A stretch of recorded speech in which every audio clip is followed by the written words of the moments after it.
Hello, welcome to my channel. I'm Sheenagh Lee for HealingMontanaNana.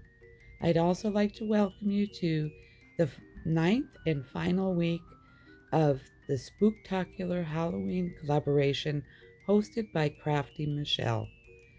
In the description box below, you will find links to all of the other participants. Please go visit their channels. They have done some amazing work. This week, I am going to show you how I make easy-peasy quilted placemats. I have been making this type of placemat for close to 20 years. You will need some cotton fabric and some cotton fusible batting. The original tutorial I saw on this type of quilting was on a PBS show, maybe Sewing with Nancy. I don't really remember. The first thing I do is decide on the size of my placemat. Since these are going in a pretty small area, I decided to make them a little smaller than usual. These are 10 by 13 inch, and I also cut off each corner in a triangle that's 2 by 2. Although the octagon shape makes binding a little more difficult, I really like the way they look, and it helps with lining up my strips. I could not get my usual cotton batting, so instead I picked up this Pellon Fusible Thermolam Plus, which is a polyester. I prefer cotton in case a hot pot or something gets sat on the placemat. Then the batting will not melt and get hard. I cut the batting to the same dimensions as the backing to the placemat, which is 10 by 13, and then I fused my backing to the fleece. I cut all of my fabric into 2-inch strips, in which I used 4 fat quarters and then 1 yard of the backing. For the binding strips, I folded them in half and pressed them. Open them up and lay 1 strip on top of the other, crosswise, right sides together. I leave a little overhang. This makes it easier for lining up the needle.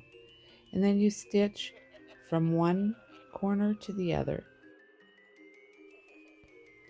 Trim off the excess and then press. This makes a very nice looking diagonal seam that doesn't have quite as much bulk as when you do a straight seam.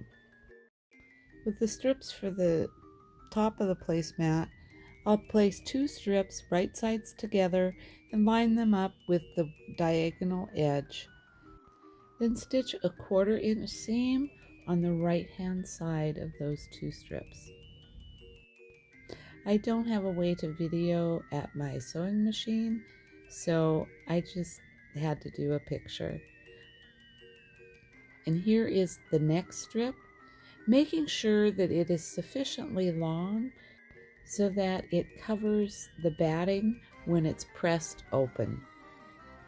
I ended up doing a slightly larger than 1/4 inch seam allowance. When you are sewing these together like this, you are actually quilting as you sew. Once you have all the strips sewn across the entire placemat, it's time to start with your binding. Corners are a challenge. I stitch along the edge all the way to the end of the corner,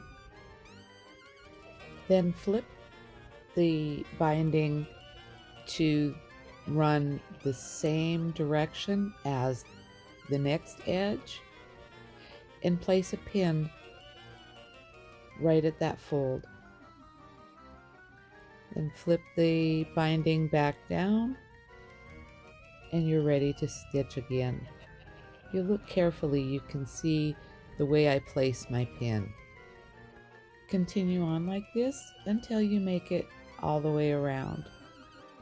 Joining the free ends of the binding is complicated, and I'm sure you can find a good tutorial. Once this is completed, I press the binding. Then you will hand stitch the back side of the binding. I'm hand stitching challenged, so I did not photograph any of that detail work. But here is the completed back side of my placemat. Please don't look too closely and see all of my mistakes. And this is what the top side looks like. I think these are super cute and they're very versatile, not to mention very easy and very quick to make. You can make them for any season and any decor, and also any size. I hope you enjoyed seeing how I make my placemats. Also, don't forget to check out all of the other crafters in this collaboration. I'd like to thank Crafty Michelle for allowing me to participate in this collab and share with you some of the things that I like to make. I especially want to thank each and every one of you who watched my videos for all of your wonderful comments, and thank you to my regular subscribers and all of the new subscribers. For the month of November, I will be doing a Christmas collaboration with the Pink Zebra Unicorn Crafter.